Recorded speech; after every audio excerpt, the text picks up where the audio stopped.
One of the biggest obstacles to maintaining an effective operating international financial system is money laundering.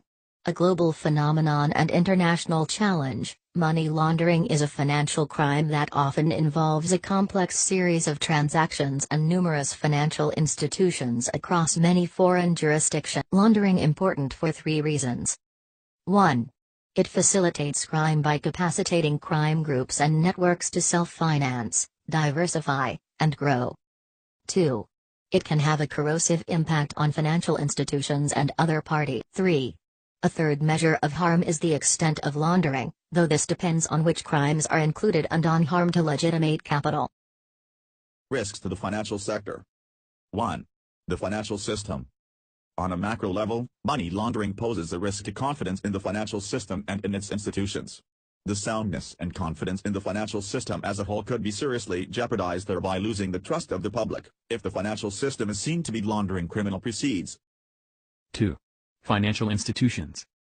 Not only is the financial system likely to be at risk, but the individual financial institutions that either intentionally or unintentionally launder money are too.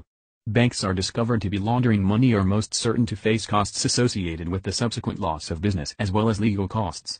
Banks also face the risk of criminal prosecution. 3. The securities markets. The final area of risk to the financial system is the risk posed to the securities markets, notably the derivatives markets.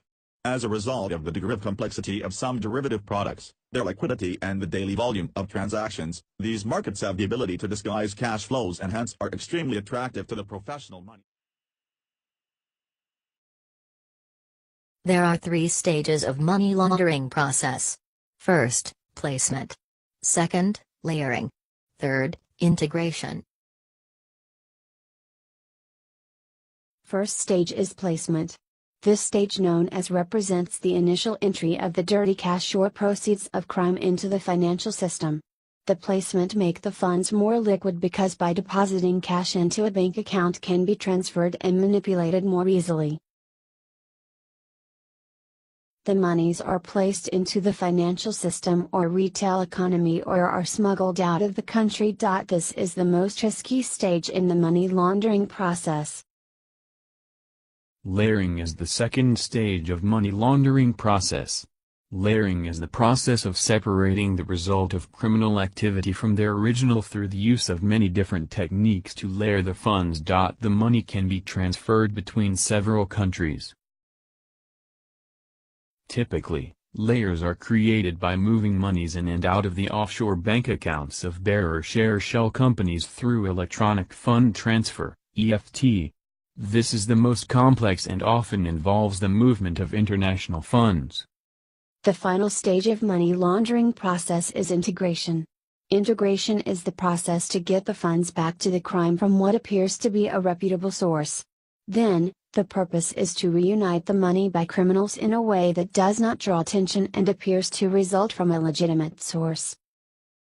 Integration stage is very difficult to distinguish legal and illegal wealth. The three basic stages may occur as a separate and different phase or may occur at the same time or more frequently, and they may overlap.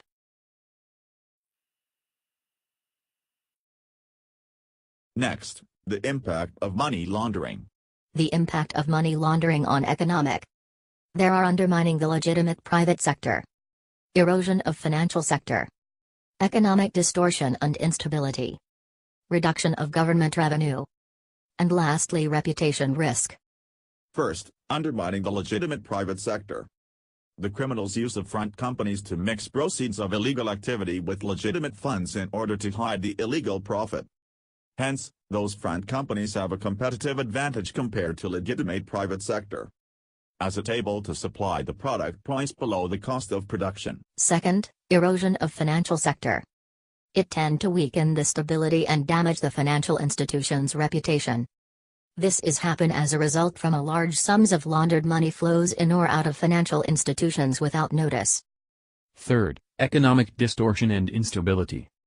The criminal tends to invest in the sectors that not necessarily give beneficial to economic of the country. Thus, economic growth may suffer due to the shift of funds from sound investment to low-quality investment. Fourth, reduction of government revenue. It happened because the government difficult to collect tax revenue that usually take place in the underground economy. Lastly, reputation risk. Money laundering activities tend to tarnish nations' and financial institutions' reputations. Money laundering also can impact on social costs. This is because it drives up the cost of government. It happened due to need for increase in law enforcement and healthcare expenditures.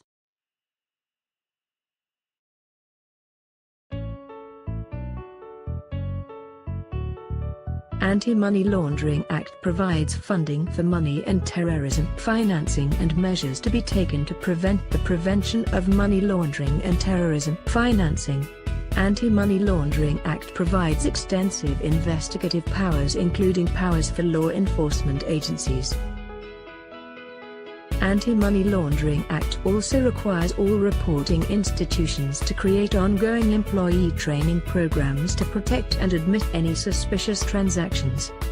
But, Anti-Money Laundering Act also facing difficulties in effective anti-money laundering arrangements. The reasons for lower levels of money laundering were due to the lack of top management support, specialist staff, technological infrastructure, political support and resource allocation was insufficient. The solution is, banks need to upgrade their system and technology for effective monitoring process, support from top management as the decision for budget allocation for anti-money laundering purpose will be reviewed and decided by them as the budget allocation will affect the investment on human resources and technology development.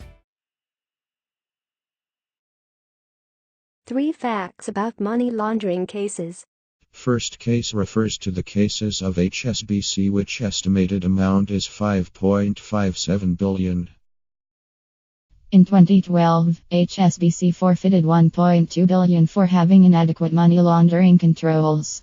HSBC had supplied banking services and American dollars to some banks in Saudi Arabia in spite of their connections to terrorist financing, avoid restrictions created to prevent transactions involving North Korea. Second case by Standard Chartered, which estimated amount is $191.8 billion.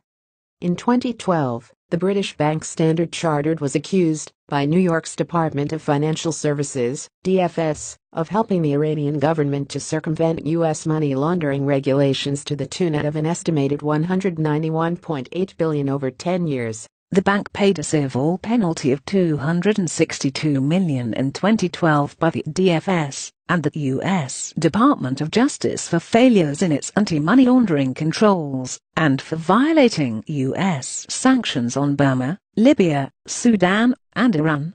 Third case is cases of Wachovia with estimated amount $292.5 billion.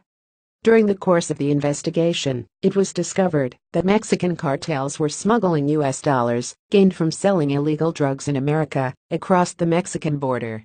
The money was then given to the money exchangers who deposited it into their Mexican bank accounts.